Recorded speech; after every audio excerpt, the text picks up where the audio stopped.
Well, hello everybody. Welcome to our session, which is called What is the Bachelor of Enviroments? So that's the theme of this next half hour. And my name is Pauline Noonan. I work in the Office of Admissions here at the University of Melbourne, and I have three guests here with me. First of all, I've got Associate Professor Claire Newton. Hi. And Claire will be talking with two students. And one is Stephen, who's here with us. He has done the Bachelor of Environments, completed it, and also Alex de la Fuente, who is in the early stages of the degree. So welcome to you. Claire, perhaps you'd tell us a little bit about yourself and your role in teaching into the degree. Okay, well, I am Director of the Bachelor of Environments, but I'm also an academic. I come from an architectural background. I ran a practice, and I teach in three areas. I teach in construction, design, and environmental systems. So that's my area of specialisation. Thanks. Hi. Stephen, what do you do? I do the Master of Urban Design. I'm a first semester student there, and I completed my Bachelor of Environments last year. And over the 3 years, it was an awesome course to do if you're into design. Okay, well, we'll hear a little bit more further on, but Alex, tell us about you. Yeah, so I'm an international student from the Philippines. I'm second year of my undergraduate degree of the Bachelor of Environments major in architecture. Great. Well, we'll hear a little bit more from each of you, and we actually have a presentation to show you. So we might start that presentation, and Claire will begin by telling us a little bit more about the degree and how it's structured and so forth. Okay, look, it might be useful if we go to a full screen so that perhaps you can read some of the slides and see them. But I was interested to talk about how the Bachelor of Environments is quite different to other more traditional degrees where you might decide that you want to do engineering, or you might want to do architecture or environmental science, and you go and do that degree. Here you come and you do the Bachelor of Environments, and it brings together the natural, built, virtual and social environments, and you don't actually need to be definite about which major you want to do you? No. There's so many possibilities that you can choose from within the environments, and the option over the first year gives you, because you're not fixed to a certain major, you can choose to change your pathway. Yeah.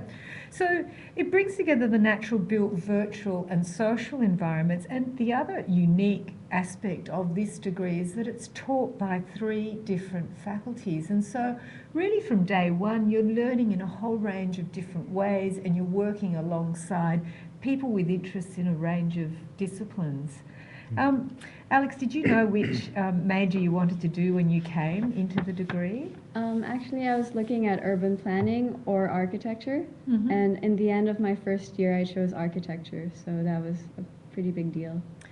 Okay, so we might look at the range of disciplines that are available within the Bachelor of Environments, and a lot of our students, they do come in really confident that they want to do one of these, and a lot stay doing that discipline, but quite a few do change. You know, it's Pauline, you know, it's in some of the majors up to about 15% of students actually change their mind, and we think that that's a real positive because they're making a really informed decision once they've come in and they know what they would like to do. But it's a fantastic pathway to a range of majors and a range of professions, and you see here they include architecture, environmental geography, property, urban design and planning. And we might show you what a course looks like, and I'll try and explain to you how the course is structured. If you look down the left-hand side, you see that there's 3 years in the Bachelor of Environments, and each semester there are 4 subjects that students take, and you see on the right-hand side that a quarter of the subjects that students can take are breadth subjects. And this is a really important part of the University of Melbourne degrees, isn't it? We want students not only to develop a depth of knowledge in their specialisation, but we really want them to think about exploring other Yeah. areas as well. I found a lot of my friends, they would do courses during the summer break or the winter Yeah. break using their breath, or they could do a travels overseas. So we do travel studios, and they could use that time to only have to do 3 units during the semester, so reducing the stress levels. Right. What about you and your friends? Are they making good use of the breadth subjects, Alex? Yeah, a lot of my friends are actually doing breadth subjects useful to their degree, or sometimes useful to them in terms of having a different side to their personality that they want to explore. Right. So a lot of them are doing business, or some of them are doing something with the arts because they are interested in music or stuff like that. Yeah, yeah. And some of our students do associate diplomas, don't they? Yeah. It might be in language or in music. It's the whole idea of breadth allows people to explore that perhaps other side of their life, Yeah. or Yeah. Yeah. as Alex said, do something that is additional Yeah. to their main degree as Mm. well. So someone who's a musician doesn't actually have to stop doing music. They could be doing some music, or they could be doing perhaps something more related to their future career, such as business. I have a friend who did Japanese, and in her holidays she'll travel to Japan while she's also doing the environments major in planning. So she's getting both the best worlds. Yes. Yeah. You don't actually need to confirm your major until the second year. So in first year, you've got an opportunity to do some interdisciplinary subjects and to start to find out more about yourself and your interests. We also finish the major with a capstone subject. And if we move on to the next image, you can actually see some of the differentiating points of the Bachelor of Environments. I actually believe it's quite a unique degree, certainly within Australia, in that it's really responding to the needs of industry. I think leaders in industry are wanting graduates who are quite good thinkers and able to have conversations across discipline boundaries. And in this degree, you're actually working alongside people that you're going to end up working with when you graduate. Yeah. Well, I've done myself and some other friends have done internships, and what we found was you don't work alone. You will work in teams, and the degree gives you the background knowledge to be able to work with other disciplines, engineers or property or whatever field that you need to deal with. And so the degree offers those possibilities and gives you a bit of background so you don't feel uncomfortable going into the workforce or asking for an internship. Also in the first year, you know how everyone's in the core subjects? So everyone sort of knows each other, and that's where you build your contacts. Right. And that's where you meet different people from different backgrounds. And that's where the people you meet become sort of your friends, as well as people who can help you with your work in the future. Yeah, networks. Yeah. Definitely. Yeah. Could I just jump in here and ask, Alex, I think you had a conversation with your family about whether you would come to Australia, to Melbourne, to do the Bachelor Environments, rather than go somewhere else, because coming from the Philippines, I guess you have a lot of choices of where you might go in the world. So would you tell us why you came here to do this, and rather than perhaps take another path more directly to architecture? Well, I came to Melbourne, well, Australia specifically, because it focused more on sustainable architecture. And I was really captivated by how universities here, like Melbourne Uni, offered a way to explore the sustainable architecture, which I didn't find in any of the universities I researched in the US. So that's basically why I chose Australia, and because it was also closer to home. So. The degree is really good for that, to understand the relationships between the built form and the natural world. If you're going to design a building, does it impact other externalities? And you might design for a company, you use resources, and then the company fails because you've taken away the very thing it needed in the first place. So the degree gives us a broader platform to be able to see how things connect to each other. So that issue of sustainability is quite important across all the... Yeah, I see it more as resilience. if you're going to invest a lot of money designing a building or urban infrastructure or within your own career, it's no good if through the process of what you build, taking away your means of earning money or your livelihood. Yeah. Another aspect of the degree I think that's fairly unique is that our students develop a whole range of visual skills, whether they're doing work in mapping environments where they might be visualising complex information spatially and across time, or whether they're doing a design studio, or whether they're actually working within an engineering field. A lot of our students go overseas. There's really great exchange possibilities, and I think we mentioned breadth as well as depth, the capstone. What we now have for our new students is a mentoring program so that students don't actually feel quite so overwhelmed when they arrive. We've got later year students who actually meet informally with the first year students, and we've also got our great Envy Society, which is the student club. Yeah, Enviroments club, yeah. So you can get a locker from the Enviroments yeah, club. that's always good. And you get and it's $20 a year at the moment, and then they also host barbecues, and they also host other social events for you. Okay, so depth and breadth is something that makes the degree quite unique, building the network of friends and colleagues that you will probably maintain throughout your working lives. And also I think something that's fantastic about this degree is that you're learning in a whole range of different ways, so you're really expanding your skill set, and it is a degree that's valued by industry. We've got really good employment rates. We've got an image here just of the Envy Club and some of the things that they do and offer. And I'd highly recommend that club. That's our club, but across the university there are just so many opportunities, aren't there, to join clubs. There's so many. Yeah? Yeah, what do you choose? There's no time to do all of them. We have over 140 clubs, I think. Yeah. So we say if there's not a club to suit you, you can always start your own. So that's right. There's plenty of choice. Yeah. And if we look at this next image, I just wanted to explain to you that there's the Bachelor of Enviroments, which is a 3-year degree, but a lot of our students choose to go on to a Master's, as Stephen has done. Yeah. Some students choose to go out and work after the Bachelor's degree. Some might work for a year and then come back and do a Master's. Have you got any thoughts, Alex, about what you might do at the end of your Bachelor's? I'm planning on taking the Master's degree of Architecture. Yes. So I'm not quite sure if I want to do it right after I graduate or if I want to take a year off and just explore and take maybe internships or just work a bit.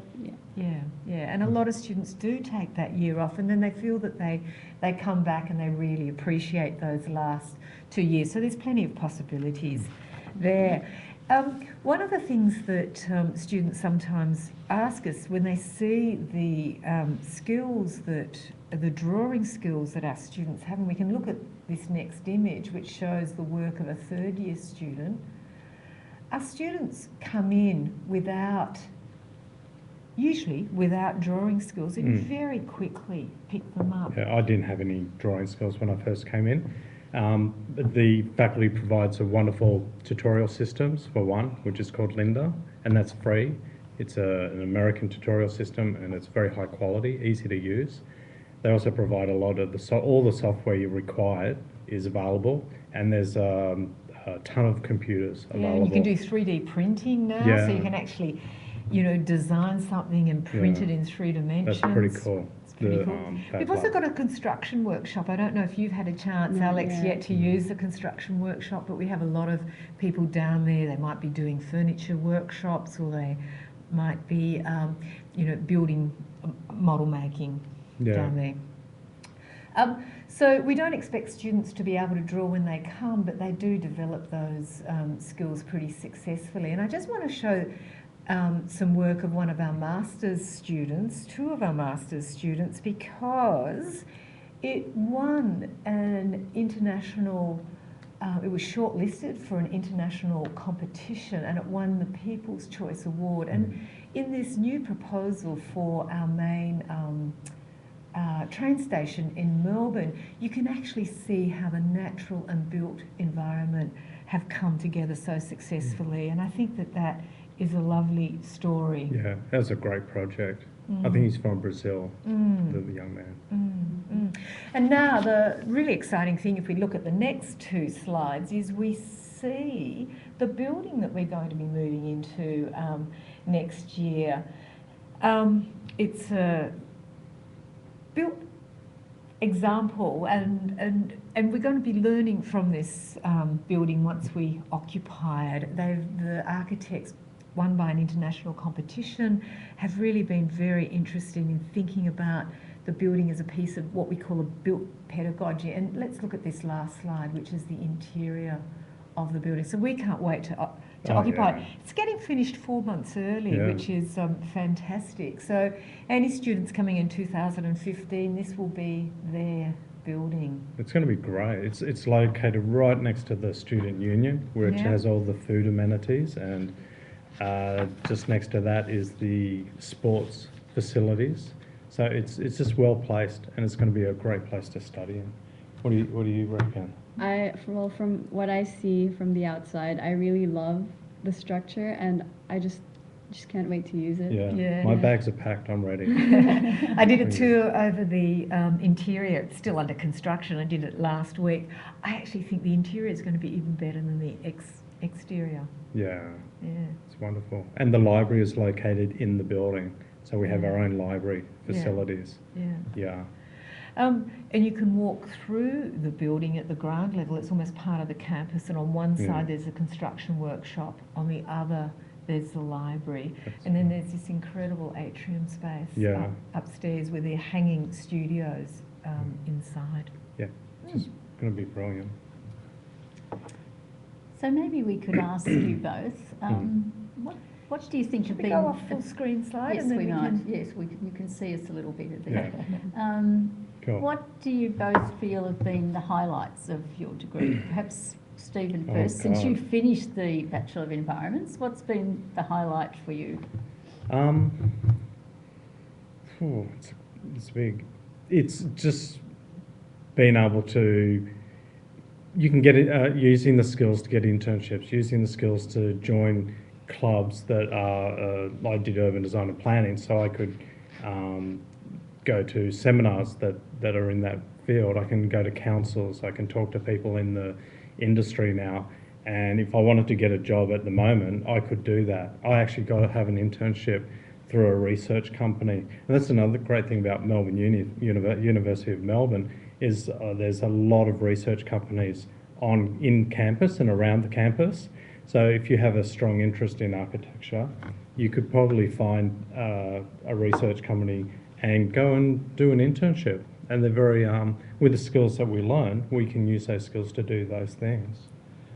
For me, I would say that the subjects itself, they allow you to show your ideas and be creative, as well as set boundaries for yourself and receive criticism that helps you grow as a person and helps your designs grow in terms of being what they can be.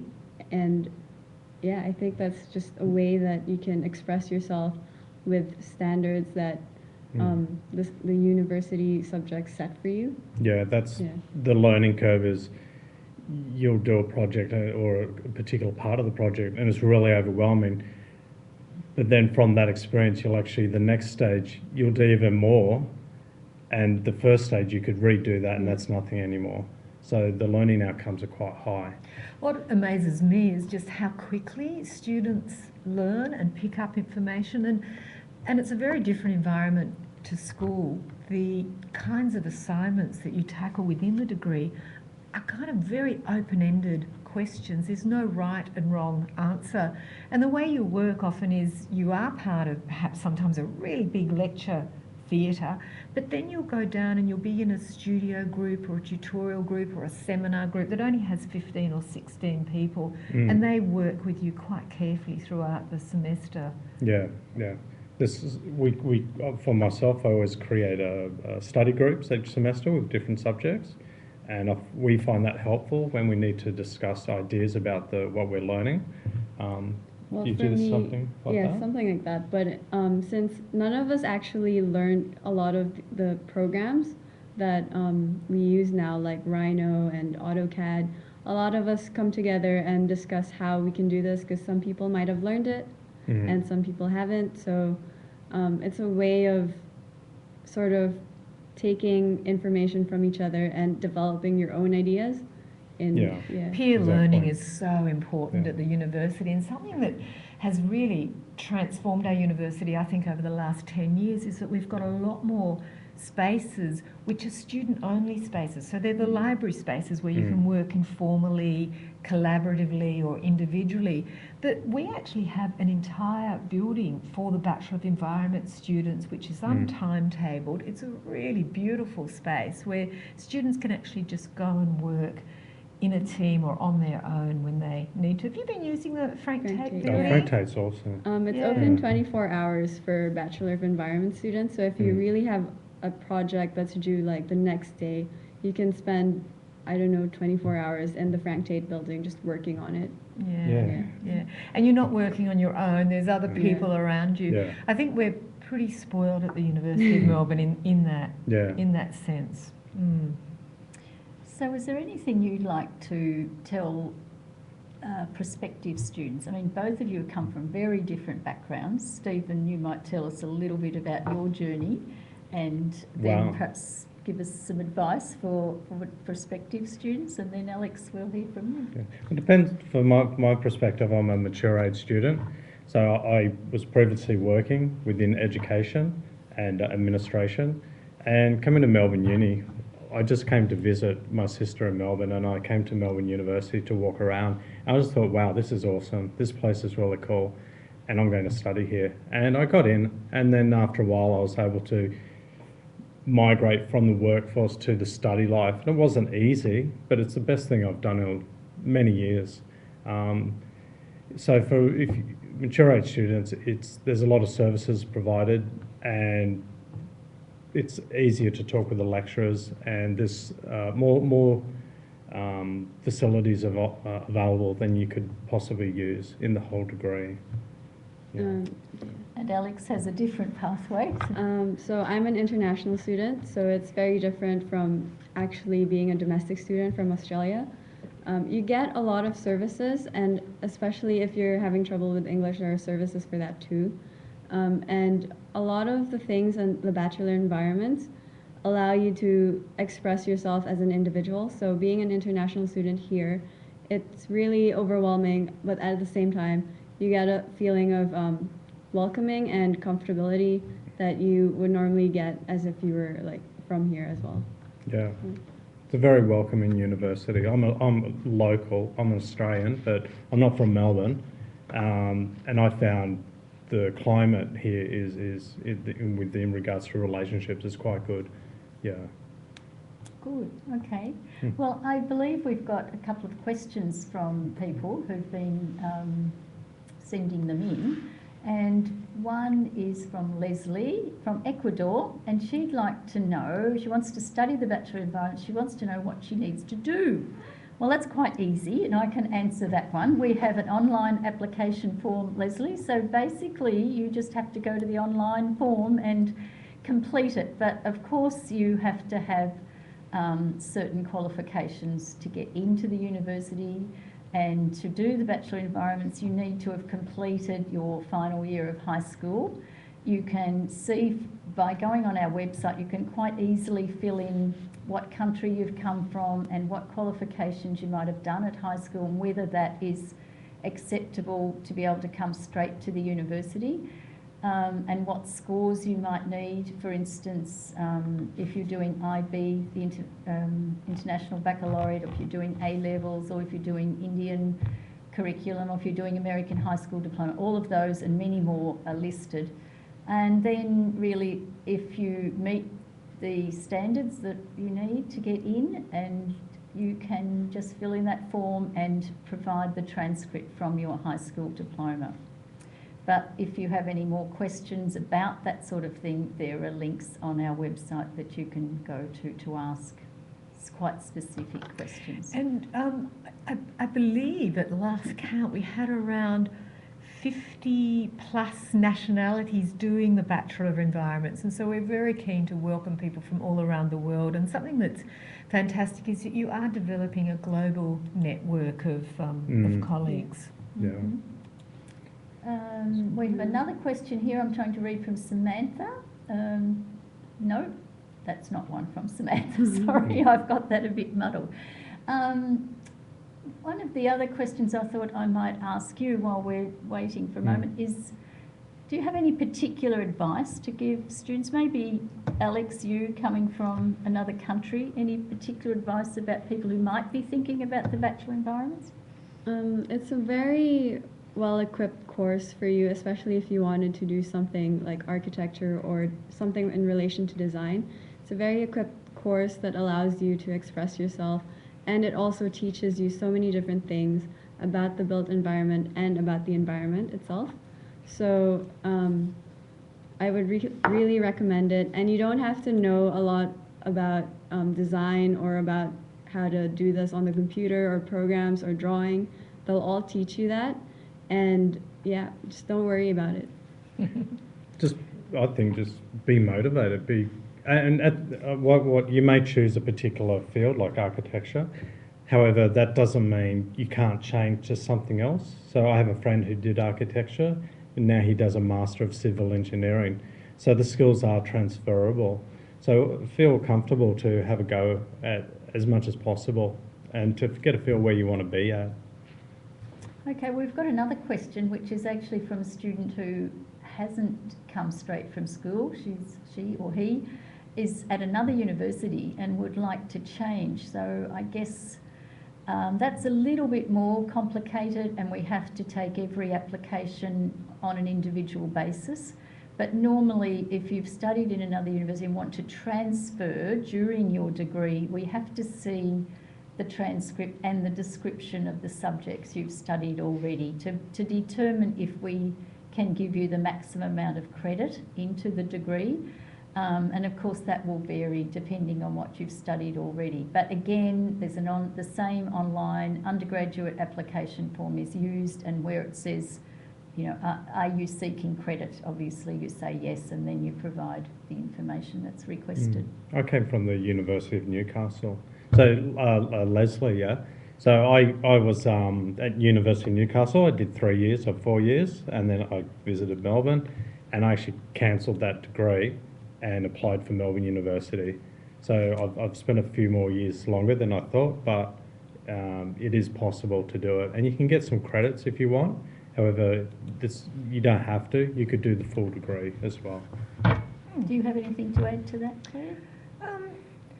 No, I think you've answered that question quite nicely. Certainly, we look at each student on a case-by-case basis, and we do offer credits for equivalent content. I suppose some students might be wondering, I think we've covered the idea that you don't have to have a drawing or art background necessarily, and really there aren't any specific prerequisites required for the degree unless you're wanting to do the engineering majors, in which case it's best if you have a mathematics background. Yeah, and that makes a lot of sense. So engineering, construction, property all require good mathematical skills because they're necessary within the profession. So I wouldn't recommend people even consider those professions if they're not very comfortable with maths. Yeah. I'd just like to say that I think this is one of the few degrees probably that you can take up which would appeal to people from a very broad cross-section. So you might have people who are quite keen on the maths, science, engineering type fields, but then there are the very creative ones who perhaps want to do the architecture side, and then there's others who might be more interested in the humanities and social sciences, and there are majors for everyone. Yeah. So I feel like our students, when they graduate, are actually very good at looking globally at issues and looking holistically at issues, and they do have very broad skill sets, I think, by the time they graduate. Okay, well, our time seems to be up, and we hope you've enjoyed hearing about the Bachelor Environments and have a better understanding of what this degree is, which we didn't say at the beginning is a relatively new degree. We've been running it now for 6 years, and so it's not like a Bachelor of Business or a Bachelor of Science, which everybody understands pretty much. So that's why we decided we would offer this session, and we hope it's been useful to you. And as we finish, in another 15 minutes, there is a new session coming on, and it will be Teaching and Learning at Melbourne, and there'll be 2 more senior students who will be talking about their experiences. So thank you for listening, and All the best. we'd love to hear from you in Bye. the future. Bye. Bye. Bye-bye. Okay, cool.